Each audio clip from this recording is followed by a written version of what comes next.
My parents said I was dead to them after declining to pay for my brother's med school. 2 years later, their faces turned pale when, the day my family declared me dead, I wore my favorite navy blazer and pearl earrings. I thought dressing professionally might help them take me seriously. I was wrong. My name is Genesis. And 2 years ago I sat across from my parents at our family's cherished mahogany dining table, watching their faces transform from expectation to disgust as I delivered my decision. What do you mean you won't help pay for Brandon's medical school? Mom's voice cracked, her fingers gripping her coffee mug so tight I thought it might shatter. He's your brother. I've already explained this, I said, fighting to keep my voice steady. My startup needs every penny of investment capital I have. Brandon can take out loans like I did for my MBA. Dad slammed his palm against the table, making the silverware jump. This is not a discussion, Genesis. This is family obligation. Your brother needs you. I straightened my blazer, a gesture that had become my armor in tough business meetings. And what about my needs? When I needed help with my business loan last year, you both said I had to stand on my own feet. That was different, Mom interjected, her eyes narrowing. This is medical school. Brandon will be saving lives, and I'm building technology that could revolutionize healthcare accessibility, I countered. But that didn't matter when I asked for help, did it? Brandon, who had been unusually quiet, finally spoke up. Come on, sis. You know I'd help you if I could. Would you? I turned to face him. Because I remember asking to borrow your car when mine broke down during my final semester, and you said no because you needed it for your dates. That was years ago, he protested. Enough, Dad's voice boomed through the room. Genesis, you have two choices. Either you help your brother or you're no longer part of this family. The silence that followed felt like a physical weight. I looked at each of their faces. Mom's tight-lipped disappointment, Dad's rigid anger, Brandon's calculated puppy dog eyes. In that moment, I saw them clearly for the first time. You know what's funny? I said, standing slowly. You're so convinced I'm the selfish one. But none of you have asked about my company, about the years of work I've put in, about why this investment matters so much to me. Because family comes first, Mom shouted, tears streaming down her face. No, I replied, my voice eerily calm. Control comes first, it always has. I reached for my purse, my hands steady despite the earthquake in my chest. I love you all, but I won't set myself on fire to keep Brandon warm. Not anymore. Then you are no daughter of mine, Dad declared, his voice ice cold. From this moment on, you are dead to us. Mom gasped, but didn't contradict him. Brandon looked away, suddenly fascinated by the pattern on his plate. I walked to the door, each step echoing in the deadly quiet house. At the threshold I turned back one last time. You know what the difference is between me and Brandon? I never expected anyone to carry me. Maybe that's why I'm the disappointment. The door clicked shut behind me with a finality that felt like a period at the end of a very long sentence. In my car, I sat motionless, watching the sunset behind our suburban home, painting the sky in shades of fury and freedom. My phone buzzed, a text from Zaria. How did it go? I typed back, they chose Brandon, again coming over. 20 minutes later, I sat on Zaria's couch, mascara streaking my cheeks as I told her everything. She listened, poured wine, and finally said what I needed to hear. You know what this means, right? She handed me a tissue. Now you have nothing left to lose. No more expectations to meet. No more family guilt to carry. You're free to build something extraordinary. I wiped my eyes, smudging expensive makeup across my sleeve. You think I made the right choice? I think you made the only choice you could live with, she replied. And I think they just made the biggest mistake of their lives.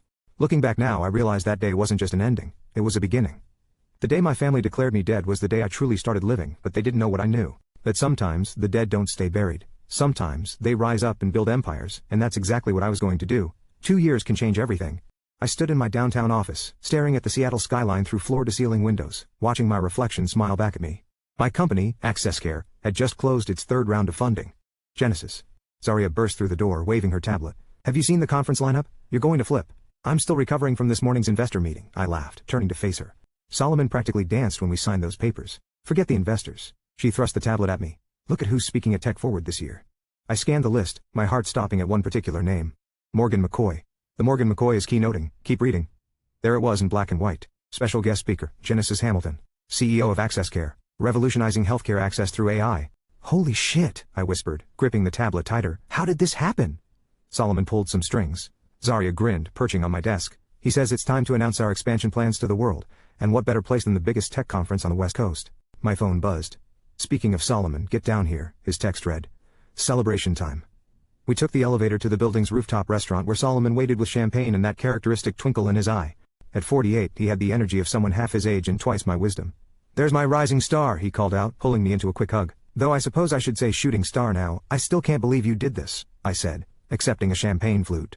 Tech Forward is impossible to get into as a speaker, not when you've got the hottest healthcare AI platform in the country, he winked. Besides, Morgan McCoy's been sniffing around our technology. This puts us in the perfect position to negotiate or to get crushed by their corporate machine, I pointed out. Please, Zaria scoffed. They wish they had your algorithms. Their platform is clunky compared to AccessCare. Solomon raised his glass to Genesis, who proved that sometimes the best revenge is massive success. I froze mid-sip. This isn't about revenge, no. Solomon's eyebrows rose. Then you haven't been tracking your family's business lately? My stomach tightened. What about it? Their medical supply company is struggling, Zarya said quietly. Word is they're losing contracts left and right to more tech-savvy competitors. I set my glass down harder than intended. I don't want to know this. You need to know this, Solomon insisted. Because they're going to be a tech forward. Your father registered last week. The city skyline suddenly seemed to spin. How do you know that? Because I'm your mentor, and it's my job to prepare you for every possibility. He touched my arm gently. You're going to see them, Genesis. Better to be ready than blindsided. I can't do this, I muttered, pacing to the railing. I can't stand up there knowing they're watching. Yes, you can. Zarya appeared beside me. And you're going to knock it out of the park. Remember what you told me last month about why we built Access Care? I nodded slowly because everyone deserves quality healthcare regardless of location or income. Exactly. This isn't about your family anymore. It's about all the families who need what we've built. Solomon joined us at the railing. You know what the best part is? You did this without them, every bit of it. The algorithms, the partnerships, the funding, that was all you. And me, Soraya added with a smirk. Don't forget your brilliant PR director. I laughed despite myself, feeling the panic subside. What would I do without you two? Probably still be coding in your garage, Zarya teased. My phone buzzed again, an email this time. The conference organizers wanted my presentation outlined by Friday. As I stared at the screen, something shifted inside me. 2 years ago, I'd walked away from my family's table feeling like my world was ending. Now I was preparing to step onto one of the biggest stages in tech. Okay, I straightened up, squaring my shoulders. If we're doing this, we're doing it right. Solomon, I want to announce the Rural Healthcare Initiative at the conference. Zarya, we need a media strategy that'll make access care impossible to ignore. They exchanged knowing looks. There's our CEO. Solomon raised his glass again to making the impossible impossible to ignore. We clinked glasses as the sun set behind Seattle's towers, painting the sky in shades of possibility. Let them come, I thought. Let them see exactly what their dead daughter built from the ashes of their rejection. This time, I'd be the one doing the shocking. The Tech Forward Conference Center buzzed with energy. Its massive lobby filled with the tech industry's brightest minds. I adjusted my microphone pack, trying to focus on Zarya's last-minute briefing rather than scanning the crowd for familiar faces. Remember, she said, tapping her tablet. Morgan McCoy's team requested a private meeting after your keynote. Solomon thinks they're here. I cut her off, my voice barely a whisper. Near the registration desk, my parents stood examining their conference badges. Mom wore her signature pearl necklace, the one she'd promised would be mine someday. Dad looked older, his hair grayer than I remembered. They hadn't spotted me yet. Want to duck into the green room? Zarya offered, already moving to shield me. No. I straightened my spine. I'm exactly where I'm supposed to be. As if on cue, Solomon appeared beside us. There's my star speaker ready to revolutionize healthcare? His booming voice carried across the lobby. I saw my mother's head snap up, her eyes widening as she spotted me. She clutched Dad's arm, whispering something that made him turn. Our eyes met across the crowded space. 2 years of silence collapsed into a single moment. Genesis, a young reporter approached, notebook in hand. Could we get a quick comment about Access Care's Rural Healthcare Initiative? I turned to her with my best media smile, acutely aware of my parents' stares. Of course, Access Care believes geography shouldn't determine quality of care. Our new AI-driven platform will connect remote communities with top specialists worldwide. And how does it feel being the youngest keynote speaker in Tech Forward's history? I laughed, the sound carrying across the lobby. It feels like validation. When I started Access Care, many people said it couldn't be done, but here we are. More reporters gathered, forming a small crowd. Through gaps between them, I caught glimpses of my parents' faces, Mom's mouth slightly open, Dad's frown deepening. Miss Hamilton, another reporter called out, your company's valuation just hit $1 billion. Did you expect this level of success? Success isn't about expectations, I replied, thinking of family dinners and slammed doors. It's about persistence, about believing in your vision even when no one else does. Solomon stepped forward. I'm afraid we need to prep for the keynote. Genesis will be taking more questions after her presentation. As the crowd dispersed, I saw Brandon had joined our parents. He wore scrubs under his conference jacket. Apparently, he'd made it to medical school after all. Good for him. Genesis. Zarya touched my arm. The tech check starts in 10 minutes. I saw them, I said quietly. Did you see how they looked at me? Like they were seeing a ghost. She nodded. A very successful, powerful ghost. We headed toward the main hall, but a voice stopped us. Genesis, wait. Mom stood a few feet away, her hand outstretched. Dad and Brandon hung back watching. You look, she paused, searching for words. You look wonderful. Thank you, I replied, my voice steady. I hope you enjoy the conference. We didn't know you'd be speaking, she said quickly, as if afraid I'd walk away. Your father's company is exploring digital solutions. And when we saw Tech Forward advertised, I'm afraid I need to prepare for my keynote. I cut her off gently. But please stay for the presentation. I think you'll find it interesting. Genesis. She stepped closer, lowering her voice. Can we talk? After? As a family? I felt Zarya tense beside me, ready to intervene, but I didn't need protection anymore. I have meetings scheduled after the keynote, I said, important ones, about the future of my company. Mom's face fell. Of course, you're very important now. I always was, I replied. Some people just couldn't see it. I turned away, but not before catching Dad's expression, a mixture of pride and regret that hit me harder than his anger ever had. In the green room, I gripped the edge of the makeup counter, breathing deeply. "You okay?" Zarya asked, watching me in the mirror. "You know what's crazy?" I turned to her. Part of me wanted them to look disappointed, to still think I'd fail. But seeing Mom's face, Dad's expression, they looked proud, like they wanted to claim credit for my success after everything they did. That's just it. I laughed bitterly. They don't even realize what they did. To them, this validates their tough love, proves they were right to cut me off. Solomon knocked and entered. 5 minutes to show time. Ready to show them what real success looks like? I stood, smoothing my blazer, a different navy one. But the gesture still felt like armor. Ready to show them what I built, I corrected him. Without their help, without their approval, and without their love, the stage lights beckoned through the green room door. It was time to tell my story, not as their daughter but as myself. When I was 12, I began standing center stage under the bright lights. I broke my arm falling from a tree. The nearest specialist was 3 hours away. That 3-hour drive shaped my future. And Access Care's mission. 2,000 faces stared back at me. Somewhere in that sea of people sat my family, but I focused on the giant screens displaying my presentation. Today, we're eliminating those 3-hour drives. Our AI platform connects patients with specialists instantly, regardless of location. I clicked to the next slide showing Access Care's interface. But we're not just building software. We're building bridges. The presentation flowed smoothly as I demonstrated our technology. Every practice run with Zarya, every late-night revision with Solomon had prepared me for this moment. Last month, a girl in rural Montana broke her arm, I continued, pulling up a testimonial. Instead of a 3-hour drive, her local doctor connected with an orthopedic specialist through Access Care. Treatment began immediately. That's not just convenience, that's revolutionary care. From the corner of my eye I caught movement in the front row. Morgan McCoy leaned forward, studying the platform metrics on screen. Her company had been trying to crack rural healthcare for years, but we're not stopping there, I smiled, clicking to our announcement slide. Today, I'm proud to introduce Access Care's Rural Health Initiative. We're pledging $50 million to bring our platform to underserved communities nationwide. The audience erupted in applause. In the middle section I glimpsed my mother's face illuminated by the stage lights. She was crying. "Questions?" I asked as the applause died down. Hands shot up across the auditorium. I pointed to a woman in a red blazer. "How will you handle internet connectivity issues in rural areas?" "Excellent question." I nodded. "We've partnered with satellite internet providers to ensure stable connections. Plus our platform works on minimal bandwidth." The next question came from Morgan herself. "Impressive infrastructure. But how are you handling liability issues when specialists consult across state lines?" I'd prepared for this. Our legal team has secured multi-state licensing agreements. We're also working with state medical boards to streamline the process. The questions continued for 20 minutes. I answered each one confidently, watching Morgan take notes. Finally, the moderator called time. "Thank you all," I concluded. "Together we can ensure that quality healthcare isn't a privilege of geography." The standing ovation felt like a wave crashing over me. As I left the stage, Zarya waited with a bottle of water and a huge grin. "You crushed it," she squealed, hugging me. Morgan McCoy couldn't take her eyes off the revenue projections. "Speaking of which," Solomon approached looking pleased. "She's waiting in the executive lounge, ready for round 2. I took a deep breath. "Let's do this." We headed toward the lounge, but a familiar voice stopped us. Genesis. Brandon stood nearby, still in his scrubs. "That was incredible. The platform, the rural initiative, it's amazing." "Thanks," I said cautiously. "How's medical school?" "Good, hard." He shifted uncomfortably. "Look, about what happened." "I have a meeting," I cut him off, "a really important one. Mom and Dad want to talk," he blurted out. "They're different now. The business struggles changed them." Solomon stepped forward. "I'm sorry, but Miss Hamilton has a meeting with Morgan McCoy that can't wait." Brandon's eyes widened at the name. "Right, of course. But maybe later." "I'll think about it," I said, already moving past him. In the executive lounge, Morgan McCoy stood examining the Seattle skyline. She turned as we entered, her expression unreadable. "Impressive presentation," she said, extending her hand. "Particularly the rural initiative." "Thank you." I shook her hand firmly. "I admired your work with urban clinics last year. Let's cut to the chase." She sat down, gesturing for us to do the same. "Your AI algorithms are better than ours. Our market penetration is stronger than yours. I think we both know where this conversation is heading."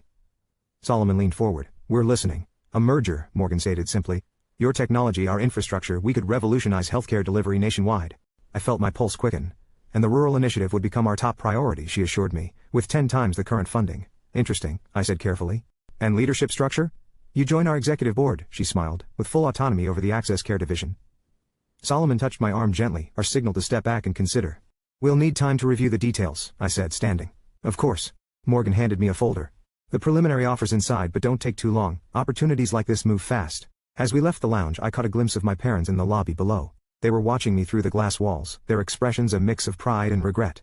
"Well," Soraya whispered, "still think this isn't about revenge?" I clutched Morgan's folder tighter. "No, it's about something much bigger now." The future was suddenly wide open. And for the first time, I held all the cards. The hotel bar was quiet, just the soft clink of glasses and murmured conversations. I sat at a corner table nursing a gin and tonic, reviewing Morgan's merger proposal when they found me. Genesis. Mom's voice was soft, hesitant. May we join you? I looked up to find both my parents standing there, looking somehow smaller than I remembered. Dad clutched a manila envelope like a lifeline. Sure, I gestured to the empty chairs. Why not? They sat awkwardly, like strangers at a business meeting. In a way, that's exactly what we were. Your presentation was remarkable, Dad said, his voice gruff. The technology, the vision, it's incredible. Thank you. I closed Morgan's folder. How's your company doing? They exchanged glances. Mom's hand trembled as she reached for her water. That's actually why we wanted to talk. Dad placed the manila envelope on the table. We're losing contracts, major ones. Hospitals want integrated digital solutions, not just supplies. I know, I said quietly. Industry news travels fast. We need help. Mom burst out, her composure cracking. Not just money. We need your expertise, your technology. We're drowning, Genesis. I sat back, letting their desperation hang in the air. 2 years ago I needed help. What did you tell me? We were wrong. Dad's voice broke. So terribly wrong about everything, including Brandon's medical school, I couldn't help asking. Mom looked down. He dropped out last semester, said his heart wasn't in it. That surprised me. What's he doing now? Working as a pharmaceutical rep, Dad sighed. At least he's still in healthcare, sort of. And now you're here, I tapped Morgan's folder. Because you need something from me, because we miss you. Mom reached for my hand, but I pulled back. The business is just an excuse to talk to you. Really? I raised an eyebrow. So you didn't register for Tech Forward specifically to pitch me on saving your company? Dad's silence was answer enough. Here's what I don't understand. I leaned forward. You threw me away, declared me dead, but the moment you need something I'm suddenly your daughter again. We were proud today, Mom whispered, watching you on that stage. You were magnificent. I was magnificent 2 years ago too, I replied, when I launched XS Care, when I secured my first funding round, when I needed my family support. Where were you then? Being foolish, Dad admitted, being stubborn and traditional and wrong. A server appeared asking if we wanted another round. I ordered a double. You know what the worst part is? I continued after he left. I would have helped Brandon if you'd asked instead of demanded, if you'd supported my dreams the way you supported his. We know that now. Mom wiped her eyes. Seeing you today, understanding what you've built, we were so blind. I opened their envelope, scanning the proposal inside. Their company was worth saving. The infrastructure and relationships were solid. They just needed to evolve. Access Care is in merger talks, I said finally, with Morgan McCoy's company. They both stiffened. But, I continued, we're also exploring acquisition opportunities, smaller companies with strong market presence that need modernization. Hope flickered in Dad's eyes. You mean, I'm not doing this for you, I cut him off. I'm doing it because your company has value, and integrating it into Access Care supply chain makes business sense. Whatever your reasons, Dad's voice was thick with emotion. Thank you. Don't thank me yet. I pulled out my phone, texting Solomon. My team will audit everything first.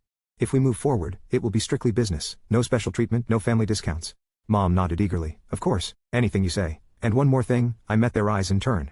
This doesn't fix us. Business is business. Family is something else entirely. We understand, Dad said quietly. But maybe it's a start. The server brought my double gin and tonic.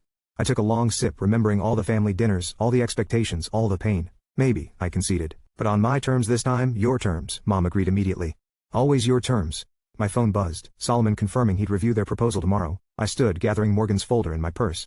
I'll have my team contact you about the audit, I said professionally. Try not to lose any more contracts before then. As I turned to leave, Mom called out softly, We love you, Genesis, we never stopped. I paused, not turning back. Love without respect isn't love at all, it's just control wearing a prettier name. Walking away, I felt lighter somehow, not healed, not yet. But something had shifted. Maybe it was seeing them humbled. Maybe it was finally having the power to help or hurt them and choosing help anyway. Or maybe it was simply knowing that this time, I was the one walking away on my own terms. You're out of your mind, Soraya declared, pacing my hotel suite, acquiring your parents' company. After everything they did, I lay sprawled on the couch, heels kicked off, staring at the ceiling. It makes business sense, screw business sense. She stopped pacing to face me. What about emotional sense? That's why I need you to talk me out of it. I sat up. Tell me I'm crazy, tell me I'm letting them manipulate me again. Soraya sat beside me, her expression softening. Okay, let's break this down. What did Solomon say? He's reviewing their financials now, says their distribution network could cut our implementation costs by 30%. And Morgan's offer? I pulled out her folder. The merger would be huge, but we'd lose autonomy, become another corporate division. While acquiring your parents' company would keep you in control, Zaria nodded thoughtfully, and give you power over them. This isn't about power, I protested. Isn't it? She raised an eyebrow. Because from where I'm sitting it looks a lot like a knock interrupted us. Solomon entered, looking unusually serious. We need to talk, he said, closing the door. Morgan just called. She's sweetening the deal. I sat straighter. How? Double the rural initiative funding, full autonomy over product development. And, he paused dramatically, she wants you as COO of the merged company. Holy shit, Zaria whispered. But, I prompted, knowing Solomon's tone, but she wants an answer by morning. And she made it clear, if we acquire your parents' company, the merger's off. She won't touch anything with that kind of family drama. I stood walking to the window. Seattle's lights twinkled below. each one representing someone who might need access care someday. What's your gut telling you? Solomon asked quietly. That's the problem, I turned back. My gut's confused. My head says take Morgan's offer. It's bigger, cleaner, safer. But your heart? Zarya pressed. My heart remembers being 12 with a broken arm, remembers Dad driving 3 hours, telling me stories to distract from the pain. I swallowed hard. They weren't always terrible parents. No, Solomon agreed, just terribly human. My phone buzzed. A text from Brandon. Can we talk? Just us? Go, Soraya urged. You need all the pieces before deciding. 20 minutes later I sat across from Brandon in the hotel's all-night diner. He changed out of his scrubs into jeans and a worn college sweatshirt. So I stirred my coffee. Pharmaceutical rep? He grimaced. Yeah. Turns out medical school was more their dream than mine. How'd they take it when you dropped out? Better than expected. He shrugged. Maybe losing you taught them something. I set my spoon down carefully. Why are you here, Brandon? To apologize. He met my eyes. I let them put everything on you. The expectations, the pressure, the family name. I took advantage of it. Yes, you did. And now, he continued, I need to tell you something about their company, something they won't. I leaned forward. I'm listening. They're not just losing contracts. He glanced around before lowering his voice. They're being investigated for billing irregularities. Nothing criminal, just sloppy bookkeeping, but enough to tank any merger or acquisition, I finished. Does Solomon know? The investigation isn't public yet. I only know because I overheard Dad on the phone. I sat back processing. Why tell me this? Because you deserve the whole truth before deciding, he said simply. And because I'm trying to be the brother I should have been 2 years ago. My phone buzzed again. Solomon asking to meet urgently. Probably found the investigation himself. I have to go. I stood, then paused. Thank you for telling me. Genesis? Brandon called as I turned to leave. Whatever you decide, I'm proud to be your brother, even if I didn't act like it before. Back in my suite, Solomon and Zarya waited with grim expressions. You found it? I asked. Solomon nodded. The investigation's worse than it appears. Their entire billing system needs overhaul. Morgan's offer is looking better by the minute, Zarya noted. I picked up both folders, Morgan's and my parents'. 2 paths forward, 2 very different futures. You know what's ironic? I said finally. They always taught us to clean up our own messes, to take responsibility. Genesis, Solomon warned. Don't let sentiment cloud. It's not sentiment, I cut him off. It's strategy. Their company has problems, yes, but also solutions we need. Distribution networks, established relationships, market presence, and the investigation? Soraya asked. I smiled, an idea forming. What if that's exactly why we should acquire them, not despite their problems but because of them? Solomon's eyes lit up as he caught my meaning. A rescue acquisition with very specific terms.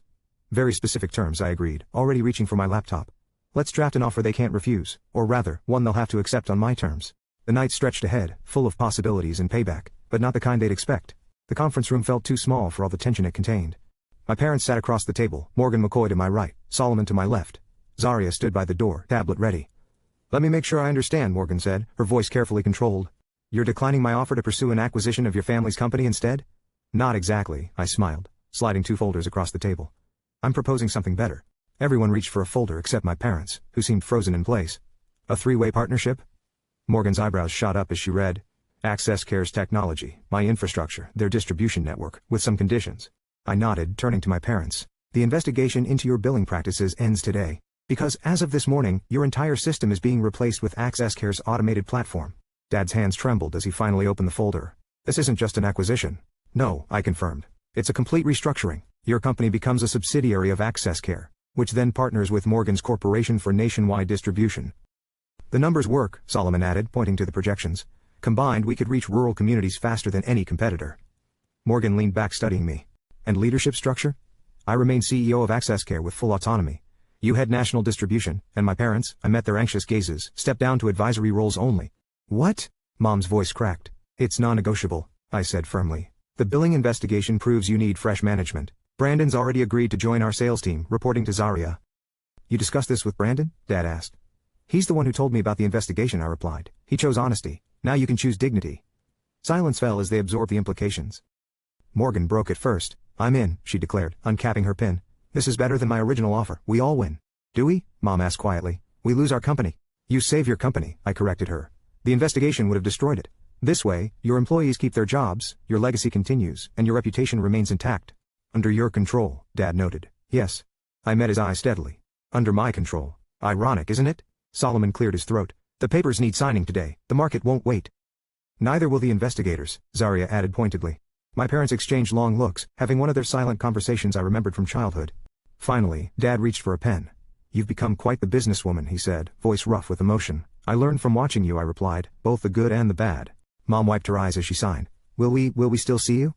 Quarterly board meetings, I said. Annual shareholders meetings. Christmas maybe if you respect my boundaries. And the family dinners, she pressed. The Sunday brunches have to be earned back, I finished, one step at a time. Morgan signed with a flourish, then stood. I'll have my team start implementation immediately. Genesis, dinner next week to discuss strategy? I nodded, watching her leave. Solomon gathered the signed papers, squeezing my shoulder as he followed her out. Zarya gave me a questioning look, but I waved her off. I needed this last moment with my parents. You planned this all along, didn't you? Dad asked once we were alone. From the moment we approached you at the conference? No, I said honestly. But when Brandon told me about the investigation, I saw an opportunity to fix everything, the company, the family, the future, by taking control, Mom said softly. By taking responsibility, I corrected. Something you taught me, remember? Before you forgot it yourselves, Dad reached across the table, palm up. After a moment's hesitation, I placed my hand in his. I am so sorry, he whispered. For everything, for not seeing you, for not supporting you, for letting pride blind me to your brilliance. I know. I squeezed his hand once before pulling back. But sorry isn't enough anymore. Actions matter more than words. Tell us what to do, Mom pleaded. How to make this right. I stood smoothing my blazer. Start by trusting me to run the company, then work on trusting me to run my life. The rest we'll figure out along the way. At the door, I paused. Oh, and Mom, keep the pearl necklace. I've got my own style now. Walking out, I heard her choked laugh behind me. It sounded like hope, fragile and uncertain, but real. In the elevator, Zarya waited with 2 glasses of champagne. To the new CEO of the largest healthcare technology network in the Pacific Northwest, she grinned. I clinked my glass against hers. To fixing what's broken in business and in life. The elevator descended toward the lobby, toward the future I'd built from the ashes of their rejection. But this time, I wasn't walking away. This time I was leading the way forward. The autumn wind whipped around the Access Care building as I swiped into our newly renovated offices. The merger integration had transformed more than just our company. It had transformed everything. Morning, sis. Brandon called from the sales floor surrounded by monitors displaying our rural coverage map. Red dots showed new healthcare connections blooming across previously underserved areas. How's the Montana rollout going? I asked, pausing at his desk. Ahead of schedule, he grinned. That girl with the broken arm. Her clinic just signed up 20 others in the region. Good work. I squeezed his shoulder. Keep it up. In my office, Zarya waited with Solomon and Morgan, all gathered around a familiar mahogany table, the one from my parents' dining room, now repurposed for board meetings. Ready for the quarterly review? Solomon asked, sliding me a coffee. Almost, I replied. Are they here? In the waiting room, Zarya confirmed. Your call. I took a deep breath. Bring them in. Mom and Dad entered, looking more relaxed than I'd seen them in years. 3 months of stepping back had done them good. The numbers look strong, Dad said, taking his seat. The automated billing system has eliminated all the previous issues. And the rural initiative? I prompted. Exceeding projections, Mom reported proudly. The distribution network you inherited from us is finally being used to its full potential. Morgan pulled up our latest statistics. Access Care now serves over 1,000 rural communities. Patient wait times have dropped by 60%. Speaking of waiting, Soraya interjected with a knowing smile. There's someone else here to see you, Genesis. The door opened again. A young girl with a bright pink cast walked in, accompanied by her mother and their small-town doctor, connected through our platform to specialists worldwide. Sarah, I stood recognizing her from the case files. What brings you to Seattle? I wanted to thank you. She held up her healing arm and show you something. She pulled out her tablet displaying a school presentation titled, How Technology Saved My Arm. The slide showed Access Care's interface, the remote specialist consultation, the immediate treatment that prevented complications. I got an A+, she beamed. And I decided I want to be a doctor when I grow up. A rural doctor, like Dr. Peterson here. Dr. Peterson stepped forward. Thanks to Access Care, rural medicine isn't isolated anymore. We're part of something bigger. I glanced around the table at Morgan's satisfied smile, Solomon's proud nod, my parents' tearful eyes, Brandon's gentle grin. This was what success really looked like, not revenge, not power, but positive change. Sarah, I said, would you like to see how the technology works? Can I? She bounced excitedly. Brandon, give her the tour, I suggested. Show her how we're connecting doctors across the country. As they left, Mom touched my hand tentatively. This is more than we ever dreamed for the company. It's more than I dreamed too, I admitted. Sometimes the best future isn't the one we plan. Speaking of plans, Dad cleared his throat. Your mother and I were hoping that is if you're not too busy. Sunday brunch? I finished for him. I think I'm ready for that. Zarya squeezed my arm supportively as tears sprang to Mom's eyes. Really? She whispered. Really, I nodded. But not at the house. Neutral ground. That little cafe by the water. Whatever you want, Dad agreed quickly. Whatever makes you comfortable. Morgan stood gathering her papers. Well, I think that concludes our official business. Genesis, dinner tomorrow to discuss the East Coast expansion. Actually, I smiled. Why don't you all come to brunch on Sunday? Zarya, Solomon, you too. Family isn't just about blood anymore. Later, standing at my office window, I watched Sarah and Brandon exploring the tech hub. Her pink cast a bright spot of color against the gray Seattle sky. Zarya joined me, coffee in hand. You know what I just realized? She mused. That girl with the broken arm, she's the same age you were when you broke yours. Full circle, I nodded. But with a better ending. Better beginning, she corrected. For her, for the company, for your family. I touched the window, my reflection overlaying the city beyond. You know what else? I never needed their approval. I needed my own. And now I have something better than approval. I turned to face her. I have respect, theirs and mine. Below, Sarah was showing Brandon her presentation, her uninjured arm gesturing animatedly. He looked up, caught my eye, and waved. I waved back, thinking of broken arms and broken families, of healing bones and healing hearts. Some breaks make us stronger in the mended places. And sometimes, the best revenge isn't revenge at all. It's building something so beautiful that even those who hurt you want to be part of it. After listening to today's story, perhaps it has raised some new questions in your mind, or maybe it has brought back some old memories. Every day on Reddit, new experiences and moments create fresh stories, and they connect all of us. Everyone has their own unique journey in life, and we all try to understand the world in our own way. These kinds of moments remind us that we are all human, sometimes happy, sometimes sad, and always learning something new. If you enjoyed this story, feel free to share it with your friends. Your thoughts and feedback are always valuable to us, as they motivate us to create even better content. Every story has its own unique angle, and our goal is to understand everyone's perspective and make our content diverse and relatable. Stories like these help us realize that life's journey is different for everyone, and by hearing other stories, we learn something new. You can also share your own stories with us. Your experiences are valuable to us as well, and if you enjoyed this video, please leave your feedback. We aim to create content that brightens your mind and gives you new ideas every time. If you've already seen this video before, your feedback is still important. With every piece of feedback, we can improve our content and bring a new perspective to our viewers. Today, what we saw was just a small part of the many stories shared on Reddit and across the world. It's a reminder of how we all try to understand life by sharing our experiences with each other.